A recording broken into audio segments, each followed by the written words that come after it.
Merci. La parole est à Monsieur Gilles Carrez. Monsieur le Président, chers collègues, Monsieur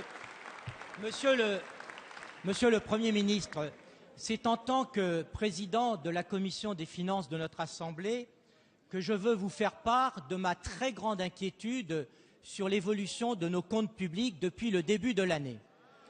Les recettes rentrent mal. La moins-value sur la TVA et sur l'impôt sur les sociétés peut être dès à présent chiffrée à plus de 10 milliards d'euros. Cela s'explique en raison des hausses massives d'impôts que vous avez décidées. Comme le dit la sagesse populaire, trop d'impôts tue l'impôt. Du côté des dépenses, les chiffres arrêtés au 30 avril montrent un dérapage sur la masse salariale, sur les dépenses de fonctionnement, sur les prestations sociales. Ce n'est pas une surprise. En effet, depuis 1 an que vous êtes au pouvoir, vous n'avez pas engagé une seule réforme de structure pour maîtriser les dépenses. Au contraire, vous avez fait sauter tous les verrous.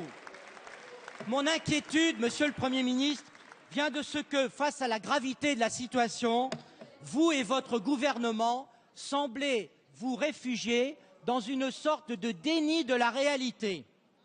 Le débat sur les perspectives financières 2014, qui devait avoir lieu ici même le 24 juin prochain, est repoussé sine die. Plus grave encore, vous refusez d'ajuster les prévisions budgétaires de 2013 grâce à une loi de finances rectificative. Monsieur le Premier ministre, on dit que vous attachez de l'importance à la question des finances publiques. Voici donc ma question. Êtes-vous conscient que le budget 2013, devenu aujourd'hui insincère, fait courir à notre pays de grands risques sur les conditions de financement de son déficit qui se creuse chaque jour? La parole est à Monsieur Bernard Cazeneuve, ministre délégué chargé du budget.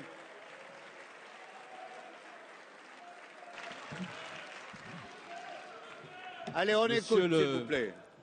Monsieur le Président Carrez, j'étais devant la Commission des Finances il y a 1h30 et je répondais à toutes les questions que vous venez de soulever à l'instant concernant l'évolution des recettes fiscales pour 2013. Et je rendais compte avec beaucoup de précision des conditions dans lesquelles nous percevions la TVA et je vous indiquais également quelles mesures nous avions prises dans le cadre du programme de stabilité pour faire en sorte que les aléas conjoncturels, les aléas fiscaux soient pris en compte dans notre trajectoire de finances publiques. C'est la raison pour laquelle je suis triste de vous voir dans votre condition de président de la Commission des finances procéder sans doute, poussé par certains de vos amis outranciers, à ce type d'amalgame qui vraiment ne vous ressemble pas, Monsieur le Président de la Commission des finances.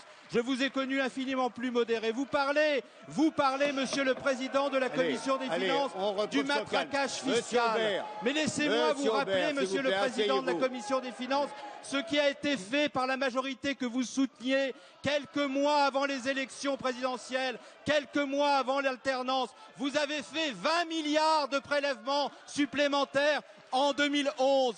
Vous avez fait 15 milliards de prélèvements supplémentaires en 2012. En 18 mois, vous avez fait 25 milliards de prélèvements supplémentaires. Et vous venez nous donner des leçons sur la maîtrise de la fiscalité. Vous parlez de la dépense.